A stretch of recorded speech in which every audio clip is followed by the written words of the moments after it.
Freedom వేరుశనగ నూనెతో వంటింటి ఊరగాయలకు మన ఊరి రుచిని తెచ్చేద్దాం.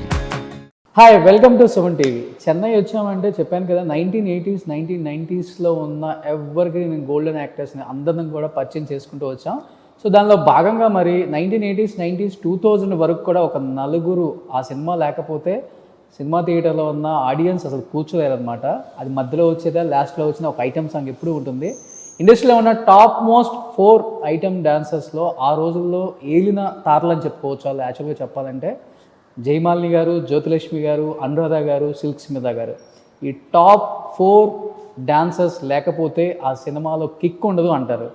ఎస్, వాళ్ళల్లో మనం ఆల్రెడీ బిఫోర్ ఒక ఫ్యామిలీస్ని కదిలించాం. ఉన్న వాళ్ళని ఎప్పుడు ఇంటర్వ్యూ చేస్తాం కాబట్టి ప్రజెంట్ నాతో పాటు అనురాధ గారు ఉన్నారు. ఆమెను అడిగి ఇంకా మరిన్ని ఆమె family and personal professional life గురించి ఆమె మాటలో తెలుసుకుందాం. అమ్మ నమస్కారం, ఎంత బాగున్నారు.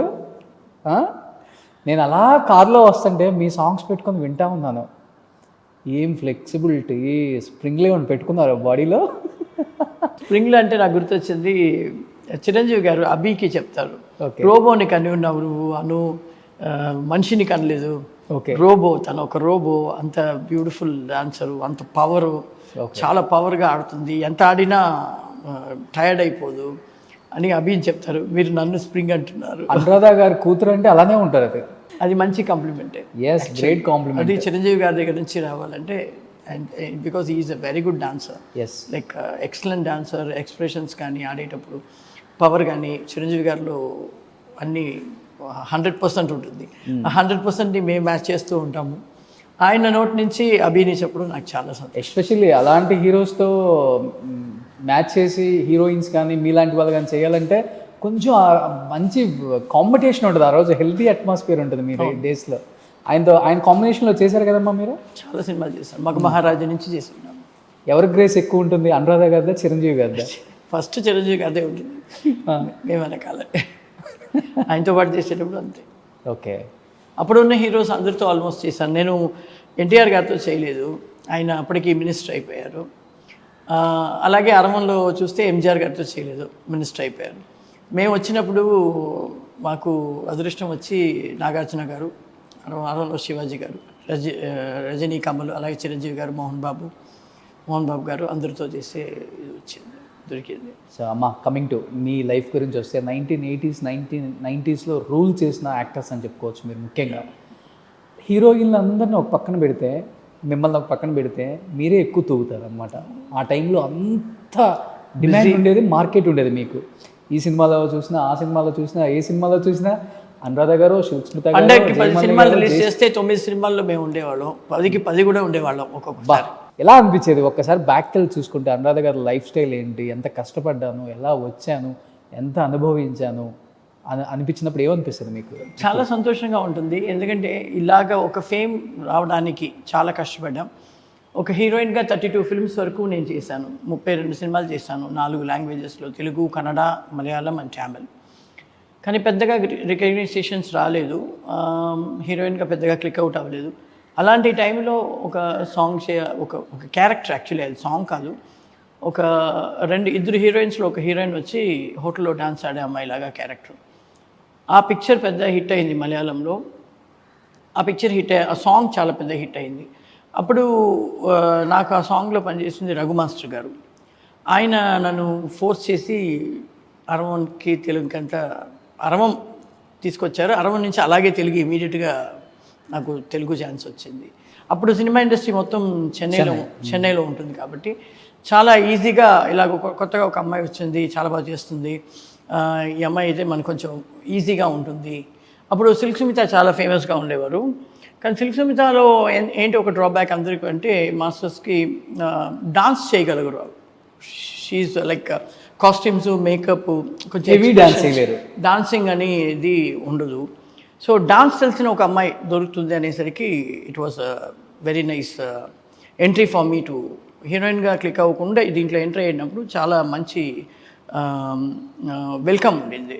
Welcome to cinema industry. ఒక న్యూ చేయడానికి చాలా బాధపడ్డాం ఫస్ట్, వద్దు అని అనుకున్నాం. రఘు మాస్టర్ గారే చెప్పారు, సినిమాలో ఎంటర్ అవ్వకూడదు ఆడవాళ్ళు, ఎంటర్ అయితే ఏదో ఒక రకంగా క్లిక్ అయిపోవాలి. అది క్లిక్ అయిపోతేనే మీకు, లేకపోతే ఎంటర్ అయ్యి ఊరికే ఎందుకు వేస్ట్గా అని చెప్పేసరికి మేము సరే అనేసి ఒప్పుకొని చేసాం అనమాట. అరౌండ్ ఎంటర్ అయ్యాం. అలాగే Telugu like that started my journey very బ్యాంక్తో స్టార్ట్ అయింది అనమాట. చాలా బిజీ, చాలా చాలా అంటే I don't have time to sleep also. నిద్రపోవడానికే టైం ఉండదు. పొద్దున్న లేసి మేకప్ వేసుకుని వెళ్ళామంటే షూటింగ్కి, మళ్ళీ పొద్దునే వస్తాను. So I use to work 3 call sheets. ఒకే రోజు 3 సినిమాలు చేసేదాన్ని, ఒక అరవం, ఒక తెలుగు, ఒక మలయాళం అలా. సో పొద్దున్న వచ్చి మేకప్ అంతా తీసి స్నానం చేసి మళ్ళీ మేకప్లో కూర్చునేది. అలాగా I started working very busily. So నాకు చాలా నచ్చింది. తెలుగు, తమిళ్, మలయాళం, కన్నడ, ఒరియా, హిందీ. ఒరియా కాదు, హిందీ. ఒరియా అభి వచ్చి ఒరియా చేసింది, బెంగాలీ చేసింది, అంటే ఆర్యా సినిమానే చేసింది. భోజ్పురి కూడా చేసింది అభి. నేను ఈ 5 లాంగ్వేజెస్ చేశాను, 5 language: Hindi, Telugu, Kannada, Malayalam and Tamil. Okay, 5 languages. So 32 సినిమాలు యాజ్ ఎ హీరోయిన్గా చేసిన అనురాధ గారు. అండ్ మంచి ఫిగర్, మంచి స్ట్రక్చర్. అసలు ఆ రోజుల్లో ఒక ఊపు ఊపారు. థియేటర్స్లో ఎవరు కూర్చోలేరు అనమాట మీరు వస్తే, అంత ఊపు ఊపారు. చాలా అంటే మాస్టర్స్కి ఏమి చాలా నచ్చిందంటే, అంటే కంపెనీ వాళ్ళకి, ప్రొడ్యూసర్, డైరెక్టర్ అందరికీ కూడా ఏ మూమెంట్ చూపించినా అను చేసేయగలుగుతుంది ఎంత హెవీగా ఉన్నా. బట్ 32 సినిమాలు హీరోయిన్గా చేసిన అనురాధ గారికి ఒక్కసారిగా ఐటెం సాంగ్ చేయాలి, పొట్టి బట్టలు వేసుకోవాలి, ఫ్యామిలీ ఉంది, ఫ్యూచర్ ఏంటి? ఎందుకంటే మీ జనరేషన్లో ఇంకా ఎక్కువ ఇవి, రిలేటివ్స్ గురించి ఆలోచించాలి, భర్త గురించి ఆలోచించాలి, ఫ్యూచర్ కిడ్స్ గురించి ఆలోచించాలి. ఇప్పుడంటే ఓకే బికినీ కూడా వేసేస్తున్నారు వెంటనే, బట్ మీ రోజులు అలా కాదమ్మా. అది పొట్టి బట్టలు వేయాలన్నప్పుడు మీ ఫీలింగ్ ఏంటి యాజ్ ఎ హీరోయిన్? యాక్చువల్లీ మా అమ్మగారు హెయిర్ డ్రెస్సరు, మా నాన్నగారు కొరియోగ్రాఫర్. మా నాన్న వాళ్ళ అమ్మ వచ్చి క్యారెక్టర్ ఆర్టిస్ట్ చేసేవాళ్ళు. సో మా ఫ్యామిలీ చూస్తేనే మొత్తం అందరూ సినిమా ఇండస్ట్రీ, మొత్తం ఆల్మోస్ట్. మా పెద్దనాన్నగారు కెమెరామ్యాన్, మా అంకుల్ కెమెరామ్యాను, అలా మా పెద్దమ్మ హెయిర్ డ్రెస్సరు, అందరూ సినిమా ఇండస్ట్రీలోనే ఉండేవాళ్ళు. ఆ టైంలో లవ్ ఇన్ సింగపూర్ అని డబుల్ లాంగ్వేజ్ మూవీ చేశారు ఎస్విఎస్ వాళ్ళు. చిరంజీవి గారు, రంగనాథ్ గారు తెలుగులో, మలయాళంలో వచ్చి ఆయన ప్రేమ్ నసీర్ గారు, జైనన్ గారు చేశారు. ఆ పిక్చర్కి మా నాన్నగారే కొరియోగ్రాఫర్. నేను చెప్పేది నేను హీరోయిన్గా చేస్తూ ఉండగా.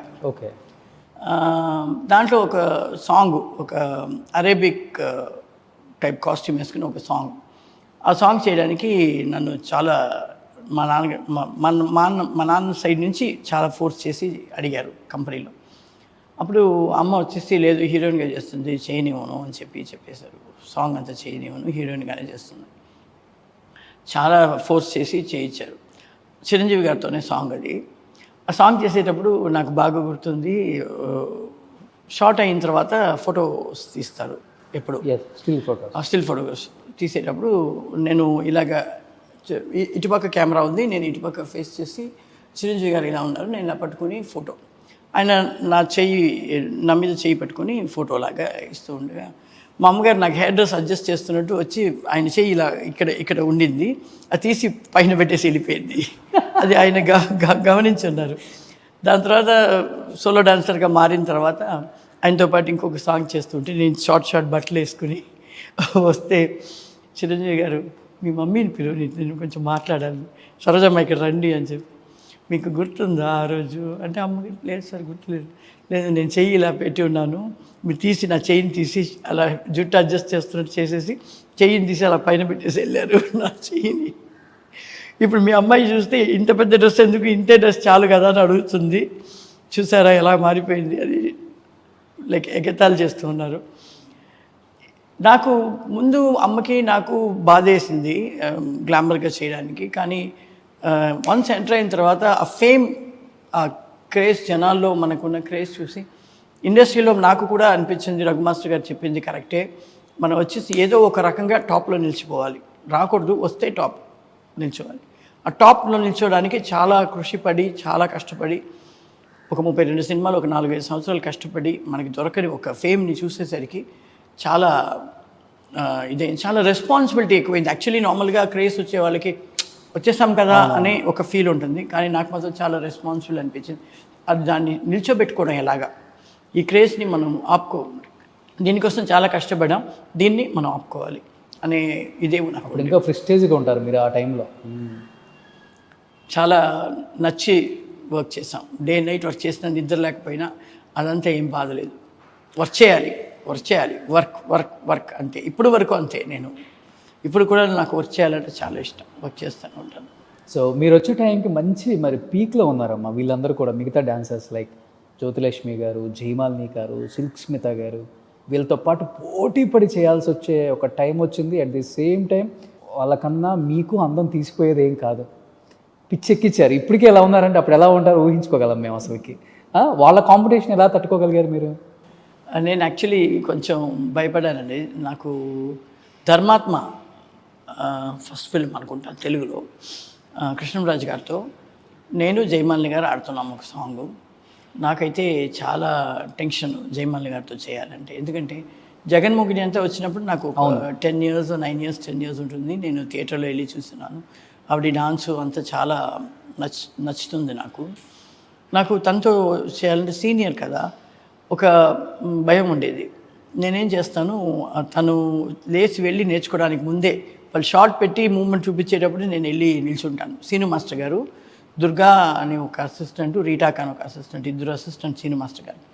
నేను వాళ్ళని రిక్వెస్ట్ చేసి నాకు నేర్పించమని, వాళ్ళు షార్ట్కి లైటింగ్ చేసేటప్పుడే నేను రెడీ అయిపోతాను.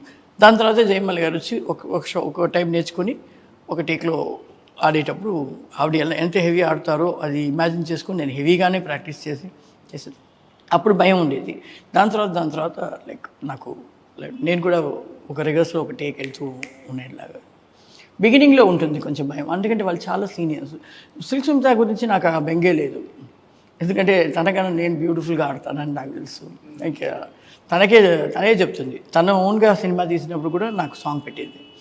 ఇప్పుడు డిస్ట్రిబ్యూటర్స్ అడిగారని పంపించింది వాళ్ళ మేనేజర్ని, షూటింగ్ స్పాట్కి తను వచ్చింది.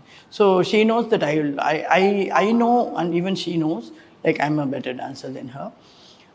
కానీ నాకు భయం ఏంటో వీళ్ళే జయమాలి గారు వాళ్ళతో ఆడడం చాలా భయం. బట్ ఒకనొక టైంలో వాళ్ళు కూడా అనురాధ గారిని చూసి కూడా భయపడ్డారంట కదా, మనం తట్టుకోలేవు ఈ గ్రేస్ మన వల్ల కాదు అని. చాలా హెవీగా ఆడుతున్నావు అని అంటారు జయమాలి గారు. పవర్ ఎక్కువ వేస్తున్నావు అంటారు. లైక్ ఎక్కువ పవర్గా ఎక్కువ అలా నార్మల్గా ఇలాగా కాకుండా హెవీగా చేస్తున్నావు, ఏం చేసినా పవర్గా ఆడుతుంది, కొంచెం తక్కువ చేయాలి చెప్తాను. నిజంగా చెప్పండి, ఆ పవర్ ఎక్కడి నుంచి వచ్చిందా, లేకపోతే ఎక్కడి నుంచి వచ్చిందా, లేకపోతే లేదండి అది ఏంటంటే సినిమా ఇండస్ట్రీలో నిలదొక్కుకోవాలి, పని చేయాలని చాలా ఇష్టం, ఆశ. అది ఒక హీరోయిన్గా సక్సెస్ చేయలేకపోయాం. నాకు హీరోయిన్గా చేసేటప్పుడు చంద్రమోహన్ గారితో ఫస్ట్ సినిమా పంచకళ్యాణి అని. ఆ సినిమాలో వచ్చి చూసారంటే నన్ను ఒక మాస్టర్ వచ్చేసి పేడ తొక్కుతుంది ఈ అమ్మాయి నాతో ఒక హీరోయిన్గా వేసి తీసుకొస్తున్నారే, డాన్స్ మూమెంట్ చూపిస్తే పేడ తొక్కుతుంది అన్నారు. ఏడుస్తూ కూర్చున్నారని. అప్పుడు చంద్రమోహన్ గారు చెప్పారు, నువ్వు కొత్తదానివి, నువ్వేం బాధపడబాక, నిన్ను ఈ మాస్టర్స్ ఎప్పుకొట్టారు చూడు అలా. అలాగే నాకు ఒక మనసులో ఒక ఇది, ఎవరు మనల్ని ఏమి చెప్పకూడదు, మనం బెస్ట్ అని అనిపించాలి అనేది ఒక కోరికగా ఉండింది. ఆ కోరిక తీర్చడానికి ఎంత ఇదైనా సరే, రిస్క్ అయినా సరే చేయాలి అనేది అనిపిస్తుంది. సో దానివల్ల వచ్చిందేమో. ఆ కసిలో నుంచి పుట్టిందే అనురాధ గారు. కానీ అదే మాస్టర్స్ వేరొక పిక్చర్ చేసేటప్పుడు, అయ్యో ఈ సాంగ్కి సిల్క్ స్మిత గారిని వేసి బాగండి, చాలా పవర్ఫుల్ సాంగ్, అను చేస్తేనే బాగుంటుంది అని చెప్పి వాళ్ళతో మళ్ళీ చాలా సినిమాలు చేస్తాను తర్వాత. కానీ నా ఫస్ట్ సినిమాలో అది ఆ ఎక్స్పీరియన్స్. ఈ హీరోలు ఇద్దరు ఓకేనమ్మా, హీరోయిన్స్ ఇద్దరు ఓకే, బట్ ఈ ఐటమ్ సాంగ్కి ఇద్దరు పెట్టాలనే ఆలోచన అనేది ఆ రోజుల్లో గ్రేట్. ఒక పక్క మీరు, ఒక పక్క జయమాలిని గారు, ఒక పక్క నేను, ఒక పక్క జ్యోతిలక్ష్మి గారు, సిల్క్ స్మిత, ముగ్గురంతా చేస్తున్నాం. ఓ నేను, జ్యోతిమ్మ, విజయలలిత గారు ముగ్గురు చేస్తున్నాము. విషకన్య అనే సినిమా అనుకుంటా, విజయబాబు రెడ్డి గారిది. ఆ సినిమాలో ముగ్గురు సోలో ఆడాము. వీళ్ళిద్దరు చాలా సీనియర్స్, నేను జూనియర్ని. వీళ్ళిద్దరితో పాటు నేను ముగ్గురు చేసాం. జయమాలి గారు డేట్ అప్పుడు దొరకలేదని విజయలలిత గారు చేశారు. ఓకే. సో ముగ్గురుగా నేను, జయమాలి, జ్యోతిలక్ష్మి గారు ఒక సాంగ్ చేస్తున్నాం అరమల్లో, అది ముగ్గురు చేసాం. సో ఇద్దరు ముగ్గురు అంతా పెట్టి చేసుకోవడం అంటే ముగ్గురికి కాస్ట్యూమ్స్, ముగ్గురు స్టాఫ్స్, అందరూ గెటప్స్ అంతా చాలా బాగుంది. సింహాసనం సినిమాలో వచ్చి కృష్ణ గారిది double version, Hindi come Telugu. దాంట్లో ఇద్దరు సౌత్ నుంచి, ఇద్దరు నార్త్ నుంచి. నేను జయమాలి గారు సౌత్ నుంచి, జయశ్రీటి, లీనాదాస్ ఇద్దరు బాంబే నుంచి, నలుగురు ఆడాం ఓకే. ఒకే సాంగ్లో. సాంగ్ ఏదేదో ఉంది పేరు, దాంట్లో రాధాను ఉండింది ఆ సాంగ్లో. రాధా వచ్చి హీరోయిన్, రాధాను ఉండింది ఆ సాంగ్లో. కృష్ణ గారు 5 ఆడతారు. 5. మళ్ళీ తెలుగు ఒక వర్షన్ తెలుగు చేస్తే ఇంకొక షాట్ హిందీకి చేయాలి, జితేందర్ గారితో చేయాలన్నమాట. సో నలుగురికి ఒకరోజు ఫస్ట్ రోజు ఏం చేశారు, 4 కాస్ట్యూమ్ చేంజ్, 4 రోజులు సాంగ్ అది. ఫస్ట్ రోజు అందరూ ఒకే కాస్ట్యూమ్ వేయమన్నారు. వేసి వచ్చి నిల్చుంటే ఎవరు కనిపెట్టలేకపోయారు. అందువల్ల సెకండ్ డే నుంచి మార్చి చేసాం. ఒకే కాస్ట్యూమ్స్ 4 కుట్టారు. నాకు 4, జయమాలికి 4, అందరికీ 4 కుట్టారు. ఒకేలాగా ఉండాలని. కానీ ఒకేలా ఉంటే బాగాలేదు, ఒక మర్జ్ లాగా అయిపోతుంది అనేసి మళ్ళీ ఆ కాస్ట్యూమ్సే మార్చి ఉండే. ఒకరు తను ఒకటి వేస్తే నేను ఒకటి వేయాలి, ఇంకొకటి అలా మార్చి చేసుకున్నాం. బట్ బేసికల్గా మిమ్మల్ని ఒక్కళ్ళని చూస్తేనే ఐటమ్ సాంగ్లో పిచ్చెక్కిపోయేది. అప్పుడు నలుగురు అంటే సొంగ గారు జితేందర్ గారే ఒక రౌండ్ బెడ్ లాగా ఉంటుంది, దాంట్లో ఆయన మధ్యలో ఉంటారు. మేము 4 పాయింట్లు నిలిచిపెట్టేశారు, తిరుగుతూ ఉండాలి.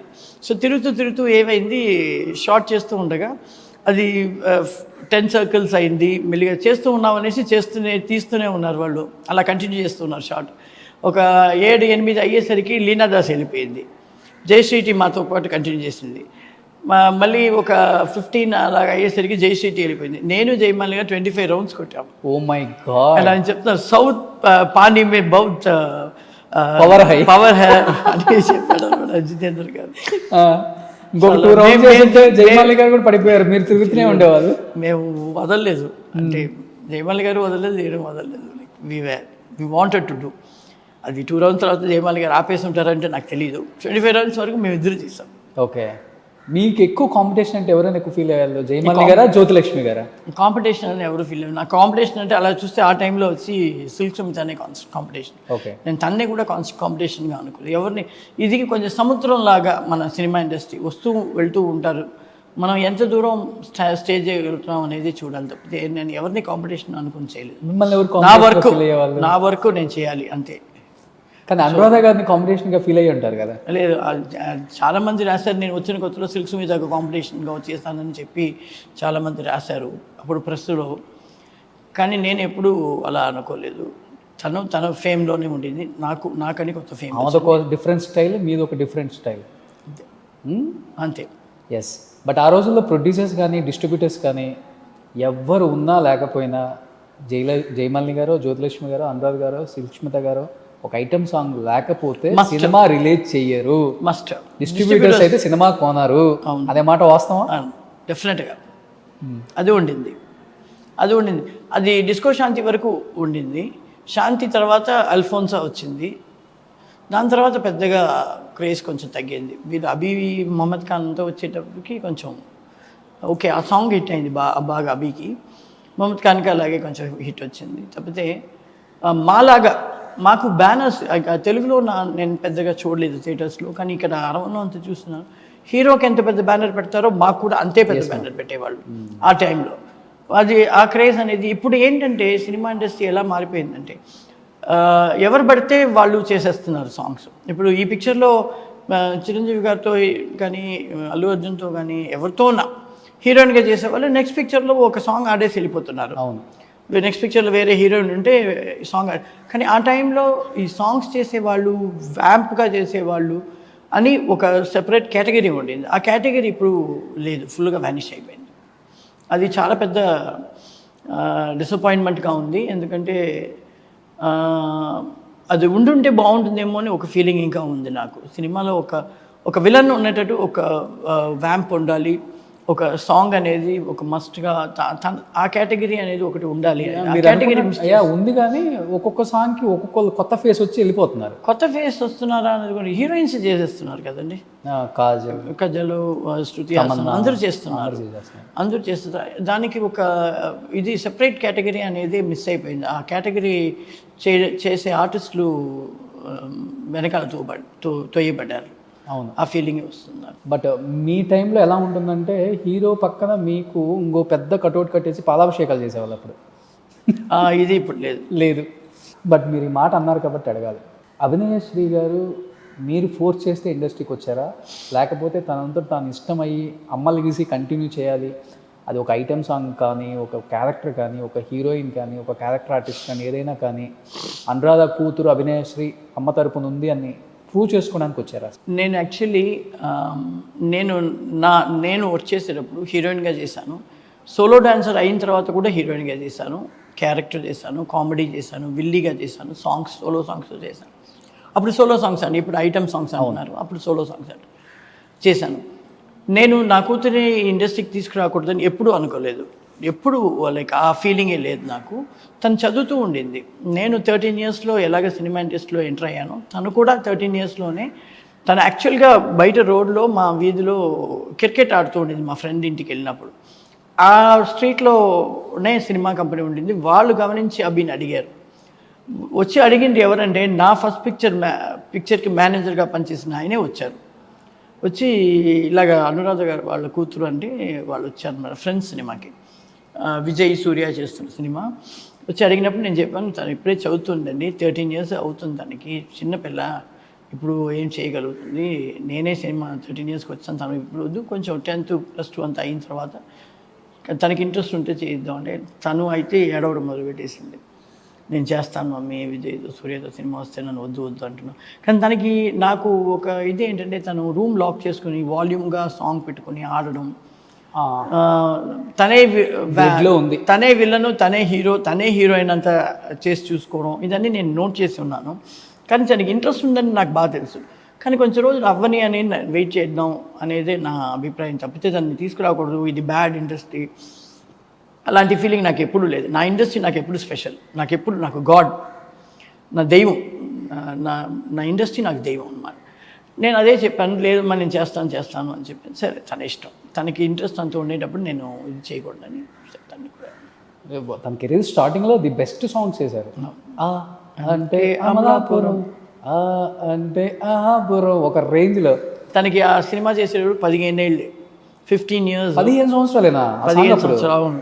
ఆ పిక్చర్ రిలీజ్ అయ్యేటప్పుడు తనకి 16 ఏళ్ళు. ఓ మై గాడ్. లైక్ తను కొంచెం బబ్లీగా ఉండేది, ఎందుకంటే తను పుట్టినప్పుడు నాకు 7 months క్యారింగ్ ఉండేటప్పుడే, నేను ఆ 7 months క్యారింగ్ వరకు నేను సినిమాలో వర్క్ చేస్తూనే ఉన్నాను. తను ఐటమ్ సాంగ్, క్యారెక్టర్ అన్నీ చేస్తాను. ప్రెగ్నెన్సీలో ఉంచుకునే, ఎందుకంటే నేను అంత డేట్స్ ఇచ్చి పెట్టాను, నేను అవాయిడ్ చేయలేకపోయాను. నాకు అందువల్ల తను వచ్చేసి 7 months అయ్యే టైమే పుట్టేసింది, లైక్ నార్మల్ డెలివరీ పుట్టేసింది. చాలా అందరూ అన్నారు చాలా కేర్ఫుల్గా చూసుకోవాలి, బాగా తిండి పెట్టాలి, 7 monthsలోనే పుట్టేసింది కాబట్టి. సో చిన్నప్పటి నుంచే దానికి అది ఇది తినిపిస్తూనే ఉండి కొంచెం బబ్లీగా ఉంటుంది. తను 13 ఏళ్ళు అంటే ఎవరు నమ్మలేదు ఇండస్ట్రీకి వచ్చేటప్పుడు. తనకు ఒక 16-17 ఏళ్ళు ఉంటుంది అనుకున్నారనమాట. సో చాలా ఎంగేజ్లోనే తను కూడా వచ్చేసింది ఇండస్ట్రీకి నాలాగా. లైక్ 15 ఏళ్ళలోనే చేసింది ఆ సాంగ్. 15 ఇయర్స్లో చేసింది. 16 year తనకు పుట్టేటప్పుడు పిక్చర్ రిలీజ్ అయ్యింది. అభి సినిమాలో కూడా సాంగ్ మంచి ఫేమస్ కదా. అది అభిది కాదు, ఆంటి అమలాపురం అభిది. జైలో ఒక సాంగ్ చేసి ఉంటుంది, అది చూసే ఆంటి అమలాపురం వచ్చింది. ఓకే. మధుమతి చేసింది సౌందర్యతో, అదంతా 14 years 15 yearsలో చేసింది ఆ సినిమా అంతా. ఓకే. అమ్మ, ఎప్పుడైనా బాధ వచ్చిందా అనురాధ గారు? ఎందుకంటే ఎంతో ఇష్టమైన ఇండస్ట్రీ తనకు కూడా, అది బ్లడ్లో ఉంది కాబట్టి వచ్చేసింది ఆటోమేటిక్గా. మీరు అన్నారు ఇంతకుముందు దానికంటూ ఒక కేటగిరీ ఉండాలి. ఒకప్పుడు జ్యోతిలక్ష్మి, జయమాలిని, అనురాధ, సిల్క్ స్మిత అంటే వీళ్ళే రూల్ చేశారు ఆ సాంగ్స్ని అని. అట్ ది సేమ్ టైం తర్వాత కూడా వచ్చారు, మీ తరం వచ్చింది అనుకోవచ్చు. బట్ మీరు అన్నట్లుగానే హీరోయిన్సే ఆడుతున్నారు ఇప్పుడు ఐటెం సాంగ్స్ కూడా. దానివల్ల ఇలాంటి వాళ్ళకి ఉపాధి లేదు, వర్క్ లేదు, ఆఫర్స్ లేవు అంటే ఏకీభవిస్తారా మీరు? అది కొంచెం కొంచెం కాదు, చాలా బాధాకరమైన విషయమే. చాలా బాధేస్తుంది. మనల్ని నెగ్లెక్ట్ చేస్తున్నారు సినిమా ఇండస్ట్రీ వాళ్ళు. మనం ఉన్నాం, మనం చేస్తాము అనేది గుర్తు ఎలా వాళ్ళకి తీసుకురావాలని మనకి అర్థం కావట్లేదు. కానీ లైక్ సినిమా ఇండస్ట్రీ మారిపోయింది అని అనుకోవాలా, లేదు మనల్ని అవాయిడ్ చేసేసారని అనుకోవాలా అనేది నాకు తెలియదు. తను వచ్చేసి చూసింది, తనకు ఒక అంబిషన్, ఒక ఇది ఉంటుంది, కొరియోగ్రాఫర్గా అవ్వాలి అని అభికి. సో అందువల్ల తను వచ్చి ఏం చేసేది, మెల్లిగా స్లోగా పిక్చర్స్, క్యారెక్టర్స్ కానీ సాంగ్స్ కానీ తగ్గడంతో మెల్లిగా కొరియోగ్రాఫర్ కార్డ్ తీసుకుంది, కొరియోగ్రాఫర్గా ఇప్పుడు పనిచేస్తుంది. సో లైక్ తన ప్యాషన్ అది కూడా వదులుకోవద్దు అని, ఏదో ఒక మితంగా ఇండస్ట్రీలో ఉండాలి. మనకి ఇండస్ట్రీ తప్పితే వేరేమీ పని తెలియదు. ఎక్కడ తిరిగినా మనకి ఇక్కడ ఇండస్ట్రీలోనే మనకి పని తెలుసు. సో దీన్ని వదిలేసి మేము వెళ్ళలేము. మమ్మల్ని గుర్తించుకుని పిలిస్తే మేము 100% చేస్తాము. సో గుర్తించి పిలిచేంత వరకు మనం ఏదైనా చేయాలని నేను ఇప్పుడు సీరియల్స్ అంతా చేస్తూ ఉన్నాను. తను వచ్చేసి కొరియోగ్రాఫర్గా పనిచేస్తుంది, తమిళ సినిమాలు చేస్తుంది, కన్నడ సినిమా ఉపేంద్ర గారితో చేసింది, మళ్ళీ విజయ్ టీవీకి వీళ్ళకి అంతా ఛానల్ షోస్ అంతా చేసేస్తుంది. Like she's becoming busy in that, కొంచెం బిజీ అవుతూనే ఉంది. సూపర్. కానీ ఏదో ఒక రకంగా సినిమా ఇండస్ట్రీలో ఉన్నాం తప్పితే మనకైనా కరెక్ట్ అయిన ఇది మిస్ చేస్తాం అనేది, మిస్ అయిపోయింది ఈ సినిమా ఇండస్ట్రీలో నుంచి, అది వ్యానిష్ అయిపోయింది అనేది బాధగానే. ఎందుకంటే అందం అభినయం రెండు కలిపితేనే అభినయశ్రీ, ఆ రెండూ ఉన్నాయి తనకు, ఏమాత్రం తీసిపోద్ది దానికి. అమ్మ అందం వచ్చింది, అది యాక్చువల్లీ చాలా బిజీగా చేసినప్పుడు బాగా లావుగా ఉండేది. అప్పుడంతా అందరూ చెప్పేవాళ్ళు సన్నపడ్డారు, బాగా సన్నపడింది. ఇప్పుడు లైక్ నోబడీ ఈజ్ ఆఫర్లు లేవని బాధ అయితే ఉంటుంది మీకు కొంచెం తెలుగులో. కొరియోగ్రాఫర్గా చేస్తుంది కాబట్టి తను బిజీగానే ఉంది. ఏమైనా యాక్టింగ్ చేయాలి కదా, మనకి తెలిసిన వృత్తి అది, మనకు తెలిసిన ఒకే వృత్తి మెయిన్గా ఫస్ట్, మళ్ళీ అది లేకపోతే బాధేస్తుంది. ఒకే ఒక డాటర్ కదా, ఒక సన్. తను ఏం చేస్తున్నారమ్మా? తను ఐటీలో పనిచేస్తున్నాడు. లైక్ అసలు ఇండస్ట్రీకి సంబంధమే లేదు. వాడు actually is a sports person. వాడు క్రికెట్ ఆడతాడు, బాస్కెట్బాల్ ఆడతాడు, వాలీబాల్ ఆడతాడు, బ్యాడ్మింటన్ ఆడతాడు, అన్నిట్లో బెస్ట్గా ఆడతాడు. So is completely in sports. దానివల్ల వాడికి ఇండస్ట్రీ. సో అందరి దగ్గర ఎలా ఫ్యామిలీ విషయంకి వచ్చాం కాబట్టి, సో హస్బెండ్ పెళ్ళైన తర్వాత రిస్ట్రిక్షన్స్ ఎక్కువ ఉంటాయి మీ టైంలో.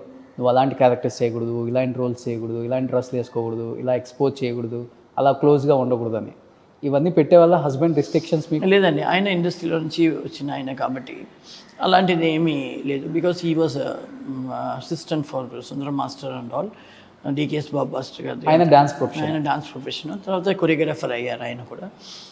అలాంటి రిస్ట్రిక్షన్స్ ఏమీ లేదు. మన పని అనేది పనిగా చూస్తాం. ఇది ఫ్యామిలీ వేరే, పని వేరే. సో రెండు ఒకటిగా కలుపుకుంటే మనం వీ కాంట్ ప్రొసీడ్. ఇది రైలు పట్టాలు లాగానే ఇటు రెండు ఈక్వల్గా మెయింటైన్ చేస్తూ వెళ్ళిపోయాం తప్పితే దానికి క్రాష్ అయ్యేటట్టు ఏమీ పెట్టుకోలేదు. తను నాకు ఇబ్బంది పెట్టలేదు. ఈజ్ వెరీ ఫ్రెండ్లీ పర్సన్, నాకు చాలా క్లోజు. నేను సతీష్ అనే పిలుస్తాను. ఇండస్ట్రీలో ఉన్న వాళ్ళందరికీ తెలుసు సతీష్ని. Now is no more. Like ఒక లవ్ మ్యారేజా? It is not actually love marriage. ఫ్రెండ్లీగా ఉన్నాము, అది రాంగ్గా కన్వర్ట్ అయిపోయి అమ్మకంత కొంచెం లవ్ గివ్ అనే మిగతా వాళ్ళు చెప్పేసరికి కొంచెం అమ్మ సస్పెక్ట్ చేసేసరికి నువ్వు నన్నే సస్పెక్ట్ చేస్తావా అని దీంట్లో పెళ్లి చేసేసాను అనమాట. అలా కోపం మీద, అమ్మ కోపంలో అయినా మంచి పని జరిగిందిలే. నాకు నచ్చిన ఫ్రెండ్ చేసుకున్నాను. Like is my good friend అనేది వల్ల it was no problem at all. Satish గారికి యాక్సిడెంట్ అయినప్పుడు అనురాధ గారు పడ్డ చాలా ప్రాబ్లమ్స్ ఫేస్ చేశారు. ఆయన కోసం పోరాడారు, భర్తని కాపాడుకోవాలని చాలా ప్రయత్నాలు చేశారు. అసలు ఒక భార్య చేయాల్సిన ఎన్ని ప్రయత్నాలు చేశారు అన్నీ చేశారు, కానీ ఆయన్ని మిగిల్చుకోలేకపోయారు అనేది తెలుగులో వినపడింది నాకు. ఏమైందమ్మా, ఎందుకు? యాక్చువల్లీ నాకు మా ఆయనకి మ్యారీడ్ లైఫ్ అనేది 9 years. 9 సంవత్సరమే మొగుడు పెళ్ళాం. దాని తర్వాత నాకు పుట్టిన 3వ బిడ్డ, అమ్మాయి అభి ఫస్ట్, నా సన్ సెకండ్, మా హస్బెండ్ వచ్చి నాకు 3వ బిడ్డ, 3rd kid. ఈ met with an massive accident which బ్రెయిన్లో వచ్చేసి ఆయనకు ఒక 6 veins డ్యామేజ్ అయిపోయింది వల్ల లైక్ ఆయనకి స్ట్రోకా లేదు. లైక్ ఈ వెంట టు కోమా. 17 రోజుల తర్వాత కోమా నుంచి బయటకు వచ్చారు. ఏమీ గుర్తు లేదు, మర్చిపోయారు. అదే మన సినిమాలో యాక్సిడెంట్ తర్వాత ఏమైంది, నేను ఎక్కడ ఉన్నాను అంటాం కదా, అలాగా కూడా కాదు. అసలు బిడ్డలాగా, ఒక అప్పుడే పుట్టిన బిడ్డలాగా లేచారు ఆయన. లైక్ మనం అనుకుంటున్నట్టు రియల్ లైఫ్లో ఉండదు. మళ్ళీ ఏదైనా దెబ్బ తగిలితే అన్నీ గుర్తుకొచ్చేస్తాం, అలా కాదు. ఇది వన్స్ మన కోమాకి వెళ్ళి అన్నీ మర్చిపోయామంటే మన లైఫ్ని బిగినింగ్ నుంచి స్టార్ట్ చేస్తున్నట్టే. సో నేను ఆయన్ని 1 month తర్వాత హాస్పిటల్ నుంచి ఇంటికి వచ్చి ఫుల్ నర్సింగ్ నేనే. Like I came out of my work నుంచి కొంచెం రెస్ట్ తీసుకొని ఆయన్ని చూసుకోవడంలో 11 years నా లైఫ్ని ఆయన మీద వేశాను. ఆయనకి ఫుడ్ ఇవ్వడం, ట్యాబ్లెట్స్ ఇవ్వడం, పడుకోబెట్టడం, లేవడం, స్నానం చేయించడం, బాత్రూమ్ వెళ్తే వాష్ చేయడం, అన్నీ like almost I'm always with him అనేలాగా. ఆయన పొద్దున్న లేచి సాయంకాలం పడుకునేంత వరకు ఆయన, దాని తర్వాతే పిల్లలతో నేను టైం స్పెండ్ చేయగలుగుతాను. ఎందుకంటే పిల్లల్ని కూడా పక్కన చేర్చు, ఏమి గుర్తుండదు వాళ్ళకి. ఒక బిడ్డకి, పుట్టిన బిడ్డని ఇంటికి తీసుకొచ్చి వాటిని నడిపించడం ఎలాగా, అన్నం పెట్టి అలాగే పెంచాను అనమాట. 11 years ఆయన్ని కాపాడాను. 11 years తర్వాత ఈ కొలాప్స్ చిన్న హార్ట్ అటాక్లో కొలాప్స్ అయిపోయారు. ఈ 11 సంవత్సరాలు కూడా నేను అయ్యో నేను ఇదన్నీ వదిలేసేసి ఆయనతో ఉంటున్నానే అని అలాంటిది ఒక ఫీలింగ్ లేదు. అది ఒక రియల్ లవ్తో నా 3వ బిడ్డని నేను పెంచుతున్నాను, నేను కాపాడుకుంటున్నాను అనే ఫీలింగ్లోనే ఆయనతో చేసి ఆఫ్టర్ 11 years లైక్ 70% తీసుకొచ్చాను బయట. మెమరీ తీసుకొచ్చాను, మాట్లాడడం అన్నీ. Like I use to SIT and talk with, చాలాసేపు మాట్లాడడం, కలర్ బాల్స్ వేసి ఆయనకి పట్టుకోవడానికి యాక్టివ్నెస్ తీసుకురావడం, కానీ పాటలు పాడి ఆయన పాడమని చెప్పి నేను యాక్షన్ చేస్తుంటే అది చూసి పాడేటట్టు. సో ఇలా ఒక్కొక్క ప్రొసీజర్ పిల్లలకి మనం నేర్పిస్తున్నట్టే నేర్పించి ఒక 70 to 75% వచ్చిన తర్వాతే హార్ట్ అటాక్లో ఇలా అనే లోపల కొలాప్స్ అయిపోయారు ఆయన. ఈ పొర ఎక్కుతుంది అంటారు కదా, భోజనం చేసేటప్పుడు సడన్గా నెత్తి మీద ఎక్కేస్తుంది కదా, అలాగా దగ్గు వచ్చింది. ఆ దగ్గులోనే ఈ కొలాప్స్. సో నేను 11 years తర్వాత నా దగ్గర నుంచి దేవుడు తీసుకెళ్ళింది నా హస్బెండ్ని కాదు. 9 yearsలోనే మ్యారీడ్ అయిన 9 yearsలోనే హస్బెండ్ని తీసుకెళ్ళిపోయారు. 11 years తర్వాత, దాని తర్వాత 11 years తర్వాత తీసుకెళ్ళింది నా 3వ బిడ్డని. Not my husband, my 3rd kid, మా హస్బెండ్. ఆ పెయిన్ ఎలా ఉంటుంది? అది అలాగే లైక్ నేను దేనికి రిగ్రెట్ చేయలేదు. సరే ఇలా అయిపోయింది, తన్ని చూసుకోవడానికి ఎవరు లేదు, నేనే చూసుకోవాలి, ఎవరి దగ్గర ఆయన కంట్రోల్ అవ్వడు అని చెప్పి నా కెరియర్ని, నా పిల్లలతో ఆపేశారమ్మా, అన్నీ ఆపేసి చేశారనమాట. దాని తర్వాతే మళ్ళీ సినిమా ఇండస్ట్రీకి ఎంటర్ అయ్యాను. దట్ వాస్ నేను అది బాధగా కూడా తీసుకోలేదు. లైక్ ఆయన్ని అలా అయిపోయారు, ఆయన్ని చూసుకోవాలి, అయ్యో ఏంట్రా అని కూడా అనుకోలేదు. చాలా సంతోషంగానే ఆయనతో like the love I kept on him, అది చాలా పెద్దదిగా అనిపించింది నాకు. ఒక సినిమా ఇండస్ట్రీలో నుంచి వచ్చి ఇంత పెద్ద హీరోయిన్, అంత పెద్ద ఐటమ్ సాంగ్స్ చేసిన అనురాధ గారు దాన్ని అంత పాజిటివ్గా తీసుకున్నారు. బయట ఎవ్వరు తీసుకోరు అలా. ఒక పర్సన్ పెట్టేసి ఒక మంత్కి ఎంత ఇచ్చేసి మన కెరీర్ మనం చూసుకుందాంలే, ఏముందిలే, ఉంటే ఉంటాడు పోతే పోతాడు అన్న రేంజ్లోనే ఉంటాం మనం. అంటే మీ స్టేజ్లో ఉన్నాడు, బట్ మీరు ఎప్పుడు అలా ఆలోచించలేదు?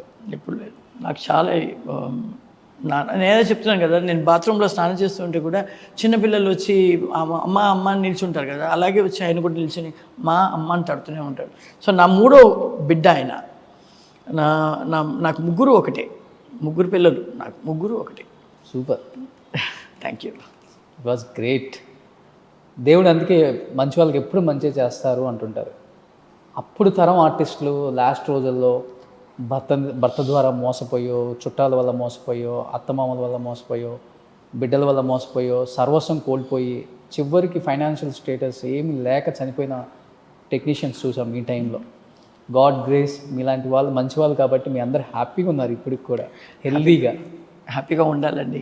నేను నాకు 2 ఇన్సిడెంట్స్ ఒకే టైంలో జరిగింది. మా ఆయనకి యాక్సిడెంటు ఒక 3 monthsలో మా అమ్మ చనిపోయింది హార్ట్ అటాక్లో. సో 2 ఒకే టైం, నాకు ఆల్మోస్ట్ 3 months గ్యాప్లో. నాకు ఒక ఉల్లిపాయలు కూడా కొనుక్కోవడం తెలీదు, అమ్మకే తెలుసు అన్నీ. అన్నీ నాకు సంపాదించిన ఒకటే తెలుసు, పని చేయను. అక్కడికి వెళ్ళి మాస్టర్ ఏం చూపిస్తున్నారు, డైరెక్టర్ ఏం చెప్తున్నారు, అది నేను చేయాలి, అదొక్కటే నాకు తెలుసు. ఈ బంగారం ఎంత, ఇది ఏమి కూలి చేసేదానికి కూలి ఎంత, ఈ ఉల్లిపాయలు ఎంతకి తీసుకోవాలి, ఈ టమాటాలు ఎంతకి తీసుకోవాలి, బియ్యం ఎంతకి తీసుకోవాలి, ఏమీ తెలియదు నాకు జీవితంలో. వచ్చి ఒక బట్టలు కూడా, ఈ బట్ట ఏం మెటీరియల్ అనేది కూడా తెలియదు అమ్మ ఉన్నంత వరకు. సో అమ్మ అన్నీ చూసుకునేది. నాకు బ్యాక్ టు బ్యాక్లో వచ్చేసి 2 ఇన్సిడెంట్ లైఫ్లో టపాల్ కొట్టింది జీవితంలో. ఇంకా నాకు ఒక ధైర్యం ఏమొచ్చిందంటే, అమ్మ చనిపోయిన తర్వాత అమ్మ బాడీ తీసుకెళ్ళేంత వరకు కూడా నేను ఏడవలేదు. నాకు కంట్లో నీళ్ళు రాలేదు. ఒకలాగా నాకు అర్థం కాలేదు జీవితం ఏంట్రా ఇది. ఇప్పుడే ఒక పెద్ద యాక్సిడెంటు, దాంట్లో నుంచి ఒక మనిషిని 1 month హాస్పిటల్లో ఉండి తీసుకొచ్చి ఒక బిడ్డలాగా ఆయన ఉన్నాడు. 2 అబ్బాయికి వచ్చి అప్పుడు 7 ఏళ్ళు, అబ్బాయికి వచ్చి 5 ఏళ్ళు, ఈయన పుట్టిన బిడ్డలా ఉన్నారు. ఈ సమయంలో నాకు తోడు ఉండాల్సిన అమ్మ నాతో లేదా, అమ్మ నిజంగానే చనిపోయిందా అని ఒకలాగా నాకు మైండ్ పనిచేయలేదు. అమ్మని తీసుకెళ్ళిన తర్వాతే నేను వెళ్ళి షవర్ ఓపెన్ చేసేసి కింద కూర్చుని బాగా ఏడ్చింది. అమ్మ ఏంటి నన్ను ఇలా వదిలేసి వెళ్ళిపోయావే, నువ్వు ఎందుకు వెళ్ళిపోయావు, నన్ను ఎందుకు దేవుడు ఇలాగా ఇది చేసేసాడు, ఇంక నేనేం చేయాలి, ఎలాగ ఇంక బతకాలి అనేది నాకు పెద్ద క్వశ్చన్ మార్క్ అయిపోయింది లైఫ్లో. దాని తర్వాత స్నానం చేసే లోపల డిసైడ్ అయ్యాను, సరే ఓకే ఇంకా లైఫ్ మనమే చూసుకోవాలి, ఇంకా మనకి 2 పిల్లలు కాదు 3 పిల్లల్ని చూసుకోవాలి, ఇంకా మనకి ఎవరు లేదు అనేది డిసైడ్ అయ్యి అప్పుడు ఫ్యామిలీ భారాన్ని మోయడం ముందు నుంచి మోస్తున్నాము, కానీ సంపాదించే వరకు మోసాము. ఇప్పుడు మొత్తంగా ఏమి ప్రాబ్లం వచ్చినా ఫేస్ చేయాలి అనేది అప్పటి నుంచి ఇప్పటి వరకు. సింగిల్ ఉమెన్, సింగిల్ మదర్ ఎలా ఫైట్ చేయాలో ఆ ఫైటింగ్ అంతా చేశారు చాలా చేశాను. దట్ వాజ్ సూపర్ అమ్మ. Thank you. చాలామంది సింగిల్ మదర్స్ చాలామందికి ఉపయోగపడుతుంది. ఏంటంటే కొంచెం నాకు సపోర్ట్ ఏంటంటే కొంచెం ఫైనాన్షియలీ అప్పుడు సంపాదించాము కాబట్టి అది ఉండింది కాబట్టి కొంచెం నాకు ఆయన మెడిసిన్స్కి పిల్లల్ని పెంచుకోవడానికి నేను పని చేయకుండా ఉన్నా కొంచెం ఇది చేసుకోవడానికి సపోర్ట్ అయ్యింది. తప్పితే నాలాగా కొంచెం కూడా ఫైనాన్షియలీ ఇది లేని వాళ్ళు చాలామంది ఉన్నారు బయట. అండ్ ఇలాంటి ప్రాబ్లమ్స్ అందరూ చాలామంది ఫేస్ చేస్తారు. వాళ్ళు ఎలాగా ఫేస్ చేస్తారో తెలీదు. వాళ్ళు పనికి వెళ్ళాలి పాపం, ఇలాగ హస్బెండ్కి ప్రాబ్లము, పిల్లలకి ప్రాబ్లం ఉంటే ఎలాగ ఫేస్ చేసి ఉంటారు అనేది నేను అప్పుడప్పుడు ఆలోచిస్తూ ఉంటాను. లైక్ ఇప్పుడు మీరు అన్నారు ఆ రోజుల్లో నేను సంపాదించాను కాబట్టి ప్రాబ్లం లేదు అని. ఎస్, ఆ రోజుల్లో సంపాదించిన వాళ్ళల్లో జయమాలిని, జ్యోతిలక్ష్మి, సుస్మిత కన్నా అనురాధ గారు డబల్ సంపాదించారు. కొన్ని 100 కోట్ల ఆస్తి సంపాదించారు. ఇప్పుడున్న రేటుకి అంత జాగ్రత్త చేసుకున్నారు అంటుంటారు. జాగ్రత్త ఏం చేసుకోలేదండి. అవునా? జాగ్రత్త మీ ఇంట్లోనే కదా మన వీళ్ళంతా ఉండేవాళ్ళు. రవితేజ గారు, వైవిఎస్ చౌదరి అద్దెకుండే వాళ్ళు, చౌదరి గారు, కృష్ణ, ఈయన గుణశేఖర్ కూడా ఉండేవాళ్ళు. డైరెక్టర్ గుణశేఖర్ గారు కూడా అవుట్ హౌస్లో రెంట్ తీసుకున్నారు. లైక్ అమ్మ చనిపోయిన దానికి మెయిన్ కారణం ఏంటంటే అనువుకి పెళ్ళి అయిపోయింది, ఇంకా మనం వచ్చేసి తన పనికి ఎంత పంపించలేము, ఏదైనా ఒకటి చేయాలనేసి గిట్లు అంతా కొంచెం నడపడం మొదలుపెట్టి అది కొంచెం బాగా లాస్ అయింది. మన సినిమా ఇండస్ట్రీ వాళ్ళే చాలామంది డబ్బులు ఇవ్వలేదు అమ్మకి. ఓకే, తిరిగి ఇవ్వలేదు, మోసం చేశారు. దాంట్లో కొంచెం అమ్మ దానివల్ల అది ఆ టైంలోనే సతీష్కి ఇలాగా అల్లుడికి ఇలా అయిపోయింది, మనకి ఎవరు తోడు లేదు, ఇంకేం చేస్తామని ఆవిడకి షుగర్ ఉండింది. ఆ షుగర్లోనే హార్ట్ అటాక్ వచ్చిందనమాట. సో లాస్ వచ్చింది, మన కూతురు సంపాదించిన దాన్ని చాలా పోగొట్టేస్తున్నామే అని భయం వస్తుంది. దాంట్లో చాలా పోయింది నాకు. అమ్మ చనిపోయేసరికి నేను ఆ చిట్టంతా క్లోజ్ చేసేసరికి కొంచెం ఇల్లు అంతా అమ్మి సెటిల్ చేసాను. తమ్ముడికి కొంచెం షేర్ ఇచ్చాను. ఇల్లు అమ్మే అంత చిట్లు ఉన్నాయి, చాలా చిట్లు చేస్తుంది అమ్మ. సో అమ్మ ఏమనుకుంది, అది కొంచెం మనకి ఫైనాన్షియలీ బెటర్గా ఉంటుంది అనుకుని చేసింది. అది బాగా లాస్ వచ్చింది. లాస్ వచ్చిన తర్వాత తమ్ముడికి ఇవ్వాల్సిన షేర్ ఇచ్చేసేసి నా షేర్ని అంతా ఇచ్చేసేసి అమ్మ పాపం చనిపోతూ అమ్మ ఏం చెప్పిందంటే, మా సరోజ నాకు 1 రూపాయి ఇవ్వాలి, ఏమా చేస్తుందని ఎవరు చెప్పకూడదు, నువ్వు చేసేసి ఏదైనా చేసి డబ్బులు అంతా ఇచ్చేమా, ఎవరికి అప్పులు దానిగా నన్ను మిగిల్చొద్దు అని చెప్పేది. సో నా ప్రాపర్టీ అంతా కొంచెం బాగా అమ్మేసి అంత సెటిల్ చేసేసాను. బాగా కరెక్ట్గా కట్టిన వాళ్ళు ఉంటారు కదా, వాళ్ళకంతా సెటిల్మెంట్ చేసేసాను. అలా కొంచెమే ఉంది, చాలా పోయింది. కొంచెం చాలు, హ్యాపీగా ఉంటాను. మనం హ్యాపీగా ఉండడానికి ట్రై చేస్తున్నాం. ఇంకా వర్క్ చేస్తూనే ఉందా. ఇప్పుడు ఆ రవితేజ వీళ్ళందరూ అద్దెకున్న ఇల్లు లేదు, ఆ ఇల్లు ఇచ్చేసింది అమ్మ ఉండేటప్పుడు ఇచ్చేసింది. ఆ ఇల్లు లేదు. ఓకే, ట్రెస్పురం ఇల్లు అనుకున్నారమ్మా అప్పుడు వీళ్ళంతా ఇక్కడికి వచ్చి కష్టపడేటప్పుడు పెద్ద హీరోస్ అవుతారు, ఈ రేంజ్కి వస్తారు. యాక్చువల్లీ రవితేజ గారు అంతా శివాజీ రాజా వీళ్ళంతా ఆల్బమ్ తీసుకుంటూ వేషం అడగడానికి బయలుదేరుతూ ఉంటారు. తెలుగు ఇండస్ట్రీ ఇక్కడే ఉండేది కాబట్టి తెలుగు ప్రొడ్యూసర్స్ అందరూ ఇక్కడే వాళ్ళు వెళ్తూ ఉంటారు. అప్పుడు నేను మేకప్ వేసుకొని బాగా బిజీ, నేను షూటింగ్ వెళ్తాను. ఎక్కడికి షూటింగ్ అంటాడు రవితేజ. ఇలా ఏవిఎంలో షూటింగ్, తెలుగు సినిమా, తెలుగు రండి కావాలంటారు. ఓకే వెళ్ళండి అని చెప్పి బయలుదేరుతారు. అప్పుడు దేవే అప్రోచింగ్ ఫర్ ఫిల్మ్స్. నాకు చాలా ఇష్టమైన ఒక artist Raviteja and Sivaji Raja and చాలా కృష్ణ భగవాన్ వీళ్ళందరూ ఉండేవాళ్ళు మా ఇంటి పైన. ఓకే, అంత పెద్ద ఇల్లు అంట కదా మీది. కుక్కలు కూడా ఉన్నాయంట? చాలా కుక్కలు ఉంటాయి. వీళ్ళంతా చాలా లేట్గా వస్తాయి, అన్నీ పోగేస్తాం, అన్నీ చుడుతూ ఉంటుంది. వీళ్ళందరూ గేట్ తడుతుంటారు, మా కుక్కలు ఇవ్వటండి ఇంటికి వెళ్ళాలి అని. బట్ ఆఫ్టర్ ఎంత పెద్ద స్టార్ అయిన తర్వాత రవితేజ గారిని ఎప్పుడైనా కలిసారా? ఏదో ఒక సందర్భంలో? కలవలేదు. బట్ వాళ్ళకి కూడా ఉంటుందిలే మైండ్లో. కృష్ణ భగవాన్ నేను శివాజీ రాజాన్ని కలిసాం, అభి వర్క్ చేసింది వాళ్ళతో, రవితేజ గారిని కలవు. ఆయన చెప్తూ ఉంటారు మా ఇంటి ఓనర్ అంటారు నన్ను చూస్తే ఇప్పుడు. ఓకే, మీ ఇంట్లో అద్దెకుండిపోయినది మొత్తం స్టార్స్ అయ్యారు. లక్కీ హౌస్ అది. Even Gunasekhar director also. Yes, all artist from ఇల్లు. నేను కూడా అక్కడి నుంచే చాలా పెద్ద ఆర్టిస్ట్ అయ్యాను. సో చాలా లక్కీ ప్లేస్ అది. ఎంత పెద్ద, ఎన్ని గ్రౌండ్స్ అమ్మది? 2 grounds. ఇప్పుడు అమ్మేశారు. అమ్మ ఉండేటప్పుడే అమ్మేశారండి అది. అది చాలా పాత బిల్డింగు. పాత అంటే అప్పుడు కొంచెం అది డెమాలిష్ చేసి కట్టాలనుకున్నారు.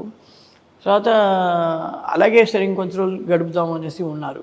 దాంట్లో ఏదో శబ్దాలు వస్తున్నాయి అది ఇది అనేసి ఆవిడకి ఏదో సెంటిమెంట్ ఫీలింగ్ వచ్చేసింది. అప్పులో ఉన్న టాప్ డాన్సర్స్లో మీరే ఎక్కువ రెమ్యునరేషన్ తీసుకునే వాళ్ళంటే కదా? సిల్క్ స్మిత నేను ఇద్దరు. ఎంత? తనే పెంచింది. ఓకే, తనే పెంచింది. అంటే తను వచ్చిన తర్వాత తన బట్టి స్టైల్ని బట్టి పెంచారా ఇండస్ట్రీ? తను బాగా బిజీ అయింది కాబట్టి ఇంతే అనే ఉన్న అమౌంట్ని పెంచింది. నేను వచ్చిన కొత్తలో కొంచెం తక్కువ తీసుకున్నా, అలా మెల్లిగా నేను బాగా ఇది అయ్యేటప్పటికి మేము పెంచాం. ఆ కేటగిరీ వాళ్ళకి పెంచాలనేది చేసింది మేమిద్దరే. ఓకే, ఎంత? 1 లక్ష తీసుకునే వాళ్ళు ఒక సాంగ్ మీరు అప్పుడు? ఒక 2 days క్యారెక్టర్తో పాటు వస్తే 1 lakh అలా డిమాండ్ చేసేవాళ్ళం. ఒక 10 రోజుల క్యారెక్టర్ అంతా వస్తే ఇంకా అది 1 lakh అనేది అప్పుడు 1 crore లాగా. అప్పుడు పెద్ద, ఇప్పుడు కోటి. అవును, ఇప్పుడు ఏమీ లేదు 1 lakh అంటే. అప్పుడుతో అయిపోయింది. ఐటమ్ సాంగ్కి 1 లక్ష అంటే మామూలు విషయం అప్పుడు. బాప్రే. మెల్లిగా అది 25ని దాటకుండా ఉన్నారు. దాన్ని 50 చేసి 50 నుంచి 1 చేసినంత నేను జయమాలిని గారు.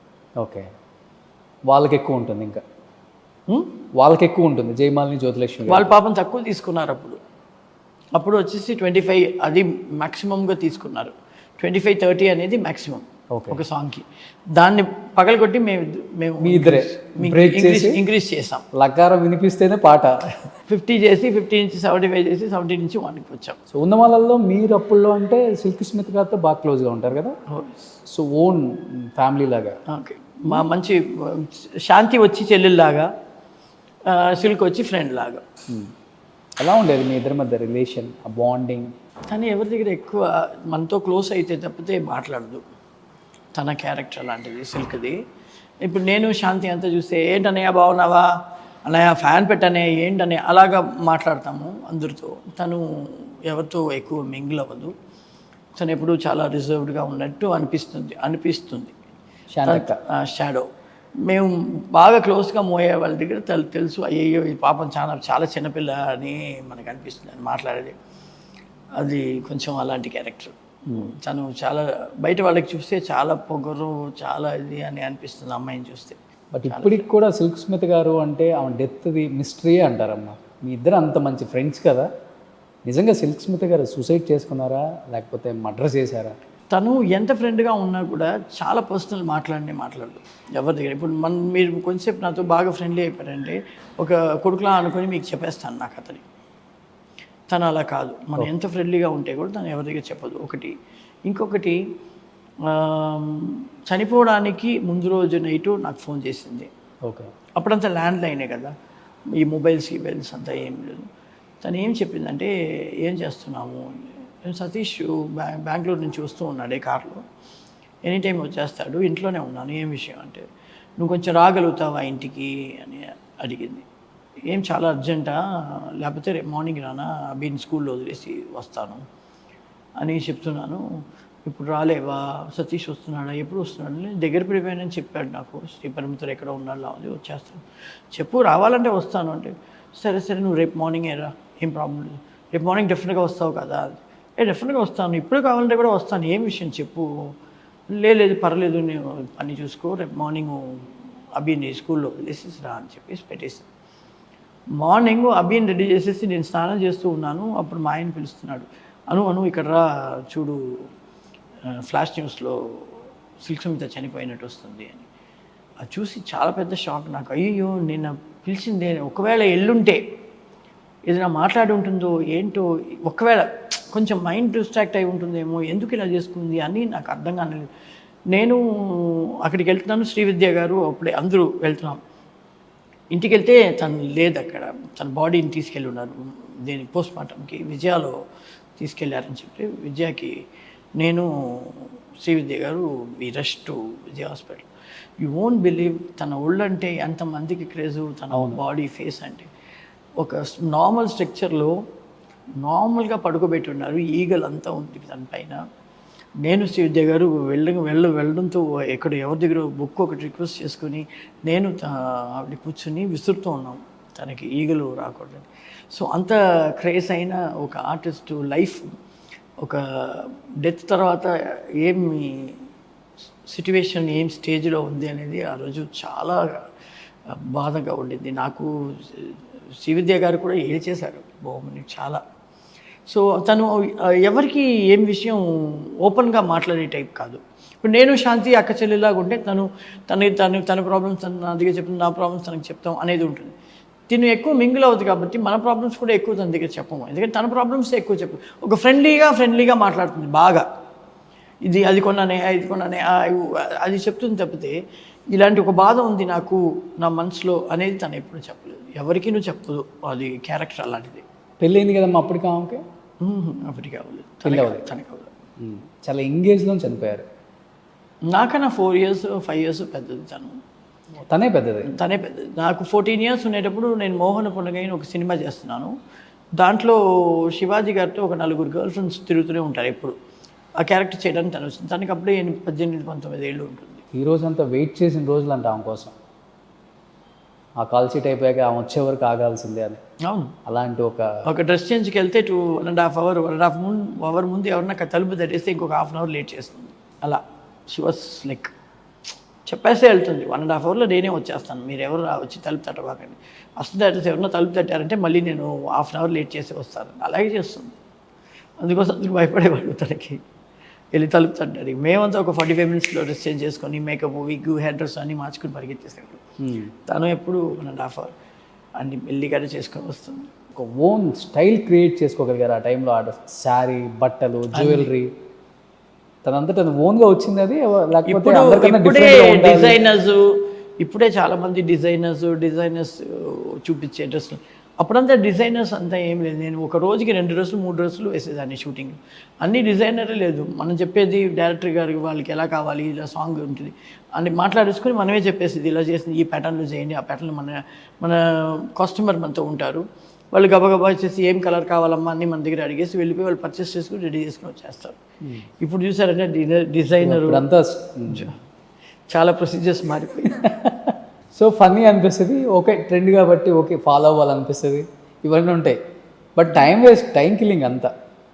మీ రోజుల్లో ఐటమ్ సాంగ్ అంటే మార్నింగ్ స్టార్ట్ చేస్తే ఈవినింగ్ అయిపోతుంది కదా. 2 daysలో చేసేవాళ్ళు. మలయాళం అంతా సింగిల్ డేలో చేసేవాళ్ళు.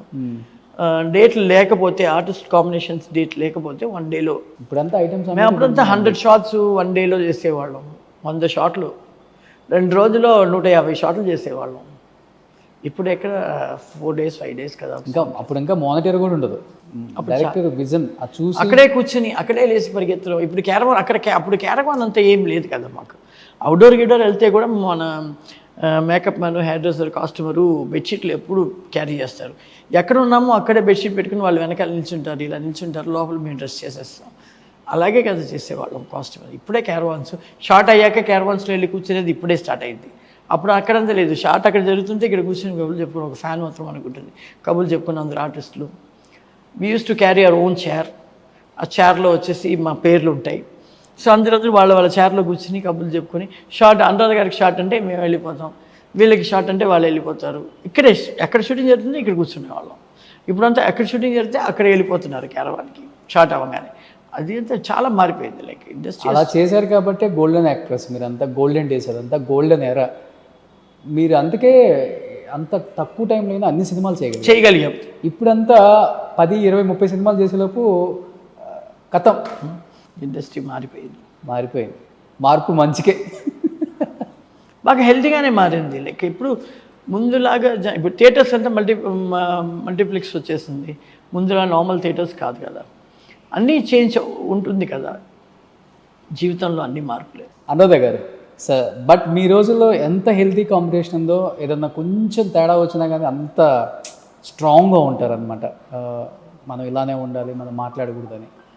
సొంత వాళ్ళే మాట్లాడుకునే సందర్భాలు కూడా ఉన్నాయి మీ డాన్సర్స్లో. జయమాలిని గారు, జ్యోతిలక్ష్మి గారు సొంత అక్క చెల్లెళ్ళని చాలా తక్కువ మందికే తెలుసు. బట్ వాళ్ళిద్దరూ ఒకే సాంగ్ చేసేటప్పుడైనా స్క్రీన్ ఆఫ్ స్క్రీన్ అసలు మాట్లాడుకోరంట కదా. అవును, మాట్లాడుకోరు. ఇద్దరికే ఎక్కువ పోటీ ఉండేదని విన్నాను. మాట్లాడుకోరు, ఇద్దరు మాట్లాడుకోరు. నేను జయమాలిని గారు, జ్యోతిలక్ష్మి గారు కారం సినిమా ఒకటిగా చేసాం. ముగ్గురు ఒకటిగా, ఇటుపక్క జ్యోతిలక్ష్మి గారు కూర్చుంటే అటుపక్క జయమాలి గారు, మధ్యలో నేను కూర్చుంటాను. ఒకే షాట్ చేసి ఒక పోజ్ చేసేటప్పుడు కూడా జయమాలి గారు అడుగుతారు, వాళ్ళు ఎటు సైడ్ పోజ్ ఇస్తున్నారని కనుక్కో, మనం చేయాలి కదా. నేను అడుగుతాక మీరు ఎటు సైడ్ పోజ్ ఇస్తున్నారంటే నేను ఇటు సైడ్ ఈ లుక్ ఇస్తాను, సో మనం ఇటు ఈ లుక్ ఇచ్చుకుంటాం అనేసి వాళ్ళిద్దరూ మాట్లాడుకునేవాడు. జ్యోతి అక్క బాగా మాట్లాడుతుంది నాతో, అలాగే జయమాలి అక్క కూడా బాగా మాట్లాడుతుంది నాతో. వాళ్ళిద్దరూ మాట్లాడుకోరు. వాళ్ళ మమ్మీ జయమాలి గారితోనే కూర్చుంటారు, అయినా కూడా వాళ్ళ మమ్మీని కూడా చూడరు. వాళ్ళు ఏదో ఫ్యామిలీ ప్రాబ్లం. ఓకే. దాని తర్వాత తను మాట్లాడడం మానేసింది. తర్వాత ఇప్పుడు లాస్ట్గా చివరిగా నేను జ్యోతిలక్ష్మి గారు చనిపోవడానికి ముందు చూసినప్పుడు అప్పుడు మాట్లాడడం మొదలుపెట్టారని చెప్పారు జయమాలి గారు. ఇద్దరిలో ది బెస్ట్ డాన్సర్ ఎవరమ్మా? ఆమె ఎక్కువ ఫ్లెక్సిబుల్గా ఆడగలరా, లేకపోతే ఈమె ఎక్కువ ఫ్లెక్సిబుల్గా ఆడగలరా? నాకు తెలియదు. ఇద్దరు ఈక్వలే. ఇద్దరు ఈక్వలే. ఒకేలాగా ఉంటారు. బాడీ షేప్ కానీ ఫేస్ కలరు అంతా ఒకేలా ఉంటారు. ఆవిడ ఫస్ట్, ఈవిడ 8th అనుకుంటా. అవును, కొంచెం వేరేలాగా షేప్లో అంతా ఎవరు ఉంటారు. ఒకే బాడీ షేప్ అంతా ఒకే షేప్, ఈ షేప్లోనే ఉంటారు. ఓకే. వాళ్ళని చూసి మీరు కూడా ఆ షేప్ తయారు చేసుకున్నారా? నేను సిల్క్ అంతా నార్మల్ ఇలాంటి ఒక షేప్, వేరే షేప్ ఉంటుంది. ఓకే, వాళ్ళది వేరేలా షేప్. ఎప్పుడన్నా అడిగారా? నిజంగా నేనే అడుగుదాం అనుకున్నాను, మళ్ళీ కింద కామెంట్స్ నన్ను తిడతారు, నీకు అవసరం వారా అంటారని చెప్పి నేను అడగాలనుకోలేదు. మీరు అన్నట్లుగా ఇలా వస్తుంది వీళ్ళ బాడీ. జ్యోతిలక్ష్మి, జయమాలి గారిది ఇప్పటికి కూడా ఐటమ్ సాంగ్స్ అని కొడితే ఆ బాడీ చూస్తుంటే ఏం బాడీ! ఇప్పుడంటే ఫిట్నెస్ అని, యోగా అని, అది ఇది మేము ఆడుతూనే ఉంటాం కదా, అదే మా ఫిట్నెస్. డైట్ అంట ఇదంతా వచ్చింది. బట్ మీ టైంలో అదంతా ఏముండదు. మేము డైట్ అంత హెవీ ఫుడ్ తింటే అంత బాగా ఎగరాలి, చాలా ఎగురుతూ ఉంటాం. కాబట్టి అదే ఇలా తినేసి వచ్చి కొంచెంసేపు ఆడేసరికి మాకు ఆకలి వస్తుంది మళ్ళీ. మేము ఈ గిట్లు మా అమ్మ అంతా డైట్లు ఒప్పుకోరు. వాళ్ళు కూడా నేను చూసి డైట్లు ఎవరు లేదు, బాగా తింటాం మేము.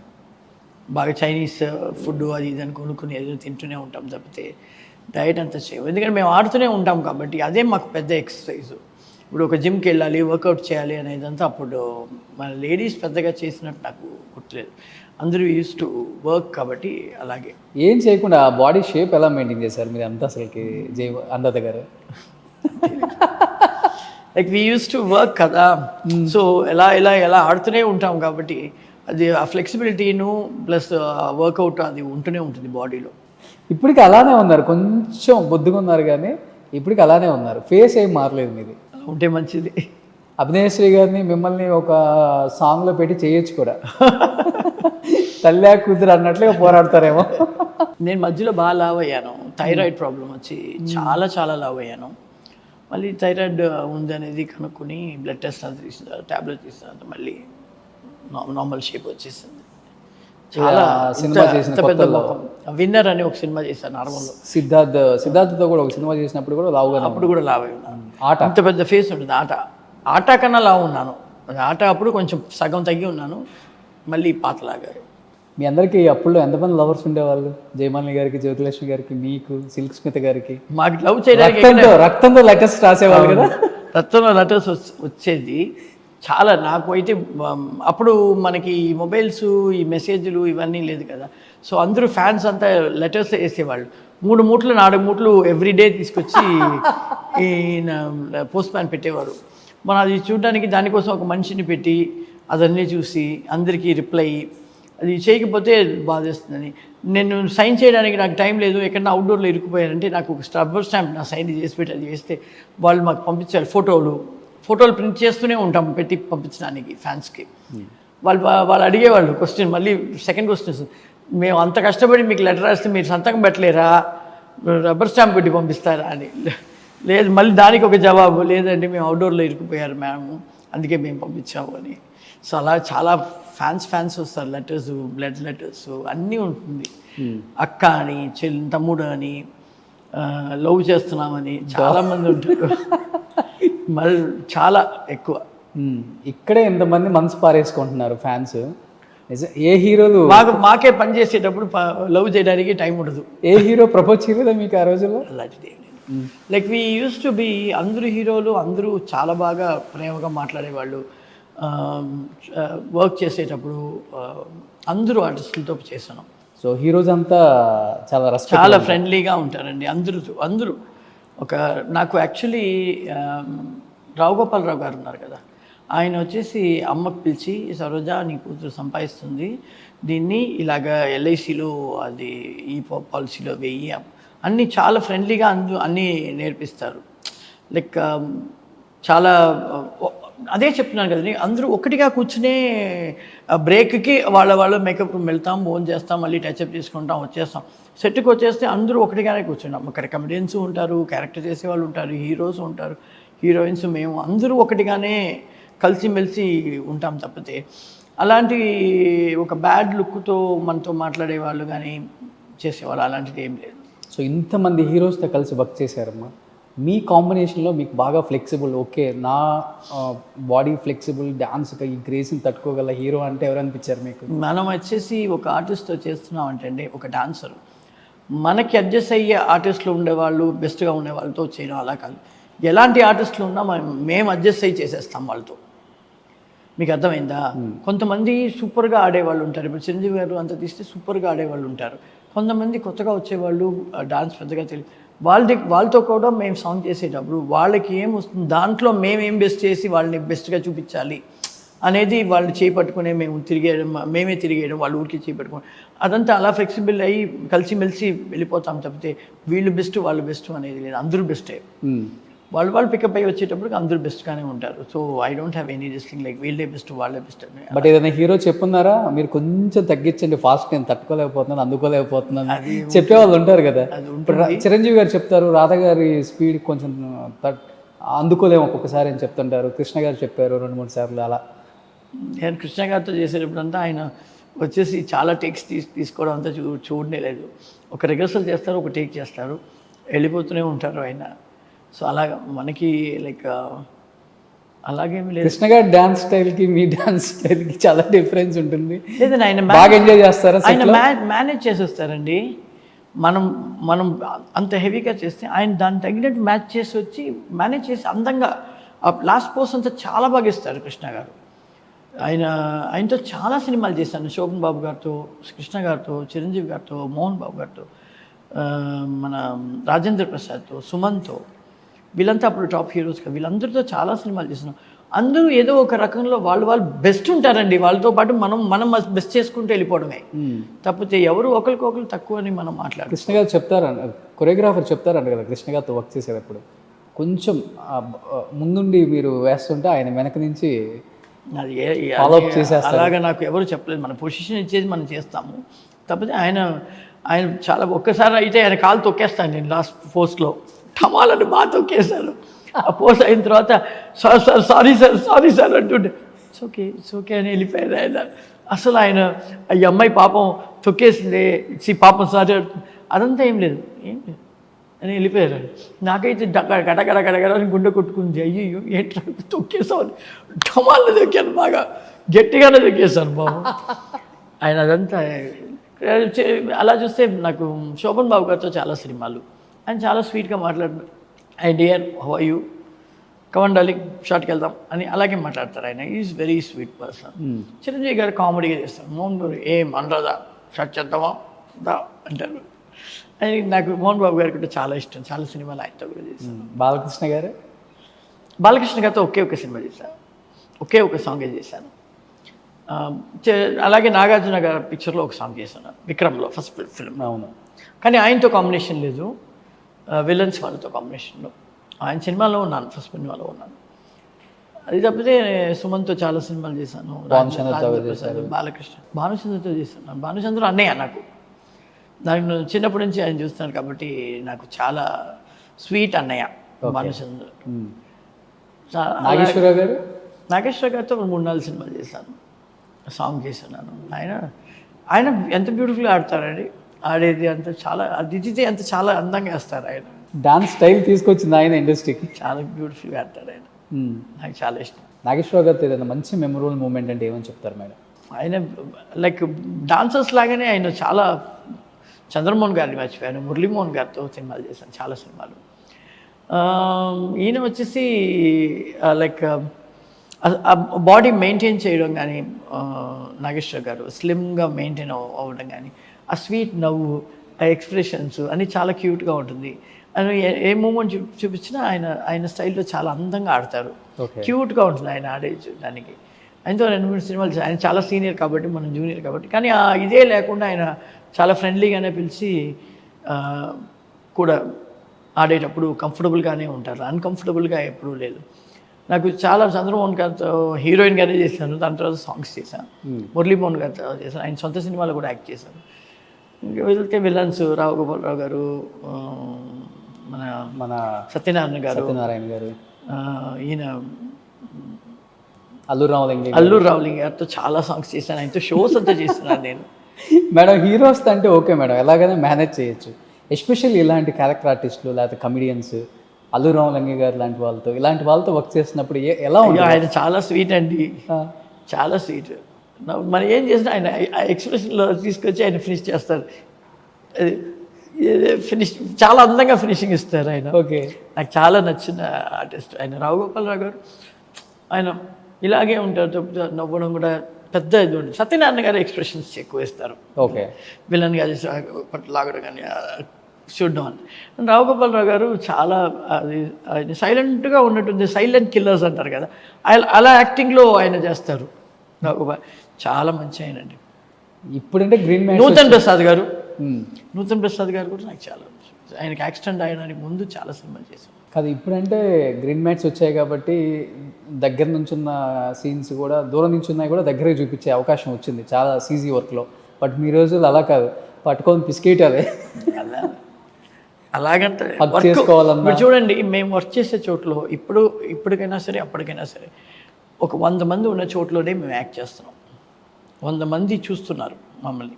ఆ షాట్ జరిగేటప్పుడు లైట్ మ్యాన్ నుంచి అందరూ ఉన్నారు, కెమెరామ్యాన్స్ అందరూ ముందే. మేము అక్కడ చేసేది మా వర్క్, వీఆర్ డూయింగ్ ఆ వర్క్, ఆ జాబ్. అది అయిన తర్వాత మళ్ళీ అన్నయ్యలే, అందరూ తమ్ముళ్ళే, అందరూ ఏంటండి బాగున్నారా, అలాగే ఆ షార్ట్ అయ్యేంతవరకు అలా. షార్ట్ అయిన తర్వాత మన పని మనం చూసుకుంటాం, వాళ్ళ పని వాళ్ళు చూసుకుంటాం. దట్ ఈస్ ఆ వర్క్. ఇప్పుడు కంప్యూటర్ ముందు కూర్చొని మీరు కంప్యూటర్ తడుతూ ఉన్నట్టు వరకు అది మీ పార్ట్నర్. అది అయిపోతే మీరు షట్ డౌన్ చేసి వెళ్ళిపోతారు కదా, అలాగే మేము కూడా మా వర్క్లో మేము అక్కడ ఉండేటప్పుడు మా ఆర్టిస్ట్తో ఇలా కావాలి, సాంగ్లో ఇలాగ డాన్స్ చేయాలి, ఇలా హగ్ చేయాలి, ఇలాంటి సీన్లో ఇలా ఉండాలి, ఏడవాలి, అన్నీ మేము అక్కడ మా జాబ్ చేస్తున్నాం. జాబ్ అయిన తర్వాత, ఆ షాట్ అయిన తర్వాత లైట్స్ ఆఫ్ అయ్యేటప్పుడు మేము అందరూ మన పని వాళ్ళది, మన పని మనది. Healthy atmosphere, that is a work, అంతే. హీరోయిన్స్ కోఆపరేషన్ ఎలా ఉండేది మేడం? ఎందుకంటే వాళ్ళకి ఈక్వల్గా మీకు కూడా నేమ్ వస్తుంది. లేదండి, ఇప్పుడు రాధా, నేను చాలా సినిమాలు చేస్తున్నాను, రాధా చాలా ఫ్రెండ్లీ. ఇప్పుడు ఎక్కడన్నా చూస్తుంది నేను రాధా మామట్ల, రాధిక గారు చాలా ఫ్రెండ్లీ. అలాగే అదంతా ఏమీ ప్రాబ్లం లేదండి. ఇప్పుడు నాకు ఇంకొక ఫీల్ కూడా ఉంది, 80s మిలేనియం కలుస్తున్నారు, రీయూనియన్ కలుస్తున్నారు, అందరూ హీరోయిన్స్ కలుస్తున్నారు తప్పితే మమ్మల్ని అంతా ఎందుకు పిలవట్లేదని నన్ను జయమాలిని గారిని అంతా పిలవచ్చు. మేమంతా 80sలోనే వాళ్ళతో చాలా సినిమాలు చేసాం. నేను అనుకుంటాను, ఎందుకు మనల్ని పిలవట్లేదు, నన్ను జయమాలిని గారిని, శాంతిని అంతా ఎందుకు పిలవట్లేదు, ఓన్లీ హీరోయిన్స్ కలుస్తున్నాయంటే మనం కూడా చాలా సినిమాలు చేస్తున్నాం వాళ్ళతో, అందరి హీరోస్తో. Why they are not calling us అనే ఫీలింగ్ నాకు ఉంటుండే. We miss that. డెఫినెట్గా పిలుస్తారు. అందరూ కలిసే చోట్ల మాకు మెమరీస్ ఉన్నాయి వాళ్ళతో చాలా. Like why they don't call us అనేది ఒక ఫీలింగ్. మేబీ గ్లామర్ ఆర్టిస్ట్ అనే కేటగిరీ ఉండింది వల్ల మమ్మల్ని అలాగే ఊరం కట్టేస్తారా ఏంటి అనేది కూడా బాధేస్తుంది. ఈసారి వస్తారు మీరు కూడా, చూద్దాం. ఇక్కడి నుంచే కదా మొత్తం సుహాసిని గారు అనుకుంటా మెయింటైన్ చేసేది మొత్తం కూడా. ఆమె ఏ టీం, ఎవరిని పిలవాలి ఏంటి అదంతా నేను విన్నాను. షీ విల్ టేక్ కేర్ అని. మమ్మల్ని పిలవలేదు కాబట్టి మాకు తెలియదు. ఇప్పుడు టచ్లో ఉంటారా మేడం? ఇప్పుడు ఎక్కడ చూస్తే అందరూ మాట్లాడుతాను. సుహాసినితోనూ చాలా సినిమాలు చేస్తున్నాను, రేవతి, సుహాసిని, రాధా చాలా బాగా మాట్లాడారు. రాధా వాళ్ళ సిస్టర్ అంబిక, రాధిక అందరూ బాగా మాట్లాడతారు. Like Anu how are you అలాగే మాట్లాడుకుంటాం. Like we're almost very close to each other. అంటే డైలీ ఫోన్ చేసుకుంటున్నామే, ఎప్పుడా చూసినప్పుడు మాట్లాడేలాగానే ఉన్నాం.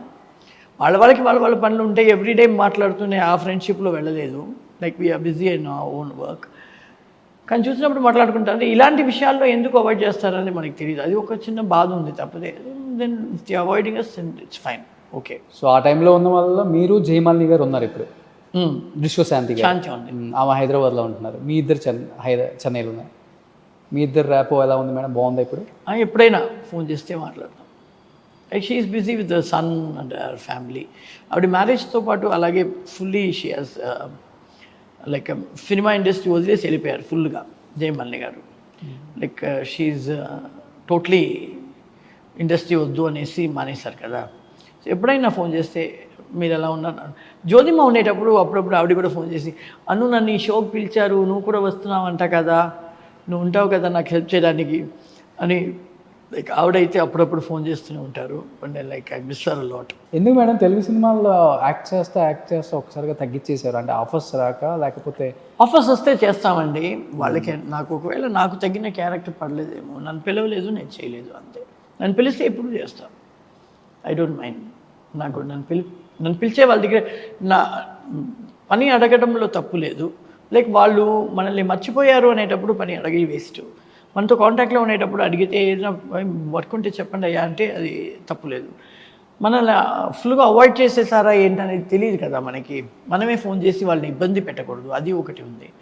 నన్ను అడిగితే నేను డెఫినెట్గా చేస్తాను. ఎందుకంటే మీరు ఒక డాన్సర్ మాత్రమే కాదు, ఆట లాంటి సినిమాల్లో ఒక విలన్గా కూడా చూసాం. మంచి విలనిజం చూపించగల సత్తా ఉంది మీకు. మేము విలన్గా మాత్రం కాదు, ఎమోషనలీ క్యారెక్టర్స్ కూడా బాగా చేయగలుగుతాం. దాంట్లో యాక్టింగ్ అని వచ్చిన తర్వాత ఎటువంటిది ఇచ్చినా చేస్తాం, దాంట్లో ఏం ప్రాబ్లం లేదు. మనకి వాళ్ళు నమ్మి ఇవ్వాలి అంతే. మనం చేస్తాం, మనం ఉన్నామని వాళ్ళు గుర్తు చేస్తే చాలు, ఇండస్ట్రీ వాళ్ళు గుర్తు చేస్తే చాలు, తెలుగు ఇండస్ట్రీ వాళ్ళు. సో ఇప్పుడున్న జనరేషన్లో మీకు బాగా ఇష్టమైన హీరో అంటే లైక్ చాలా మంది ఉన్నారు. అల్లు అర్జున్, మహేష్ బాబు, అందరూ ఇష్టమే. అందరూ వాళ్ళ వాళ్ళ వేలో చాలా బాగా చేస్తున్నారు. జూనియర్ ఎన్టీఆర్ అయినా సరే, అల్లు అర్జున్, రామ్ చరణ్ తేజ్ అయినా సరే, ప్రభాస్ అయినా సరే, అందరూ వాళ్ళ వాళ్ళ రూట్లో వాళ్ళకని సూపర్గా వింగ్స్ ఎక్స్పెండ్ చేసి బాగా ఫ్లై చేస్తున్నారు. సో ఇప్పుడు కూడా వాళ్ళకి ఐటమ్ సాంగ్ కావాలంటే చేసేంత ఊపు ఉంది మీ దగ్గర. అయ్యో.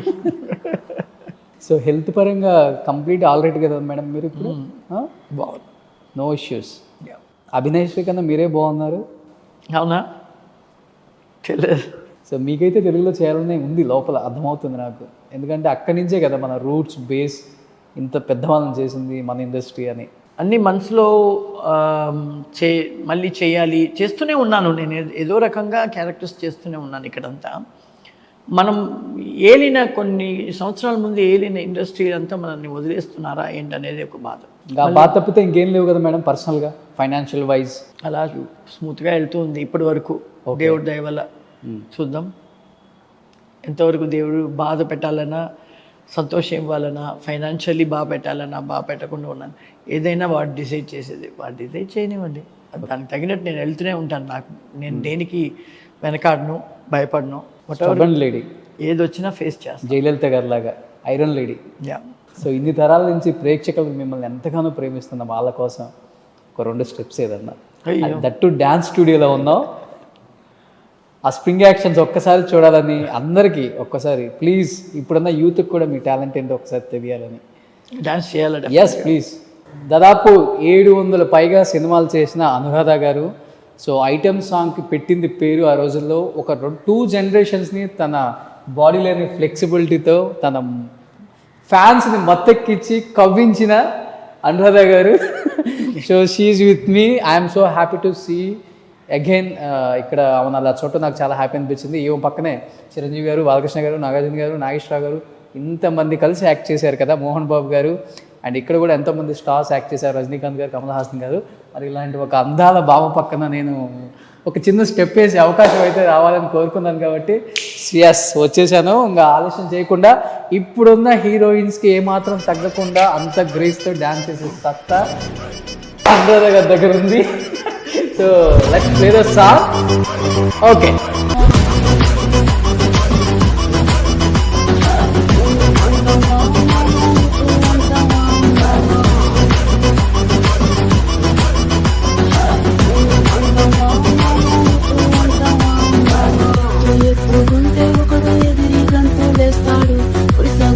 గుంటే ఒకడు మురిసి మురిసిపోతాడు.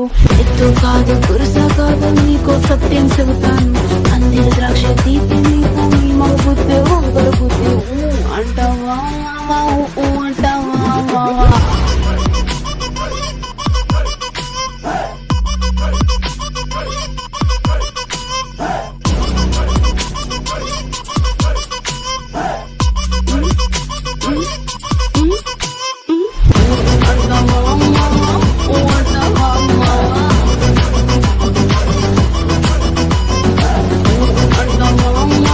So happy to see you after long back.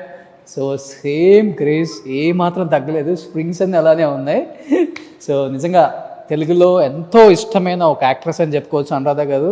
డెఫినెట్గా ఇప్పటికి కూడా డైరెక్టర్స్ మంచి ఆఫర్స్ ఇస్తే తెలుగులో చేయడానికి ఏమాత్రం అభ్యంతరం లేదు, మంచి రోల్స్ చేయడానికి నేను రెడీగా ఉన్నానని చెప్తున్నారు. At the same time Abhinayasri గారు కూడా మనందరికీ తెలిసిన విషయమే. సో ఇద్దరికి ఇండస్ట్రీ తప్పితే ఏం తెలియదు మాకు, ఇండస్ట్రీలోనే చావైనా బతుకైనా అని చెప్పడం చాలా అలాంటి స్టేట్మెంట్ ఎంత పెద్ద లెజెండరీ యాక్ట్రెస్ ఇవ్వడం అనేది గ్రేట్. సో డెఫినెట్గా అనురాధ గారిని మళ్ళీ మనం బిగ్ స్క్రీన్ మీద చూడాలి అంటే డైరెక్టర్స్ అందరూ కూడా ఒక్కసారి please open your eyes and call to Anuradha garu. Thank you very much. Thank you so much. Thank you.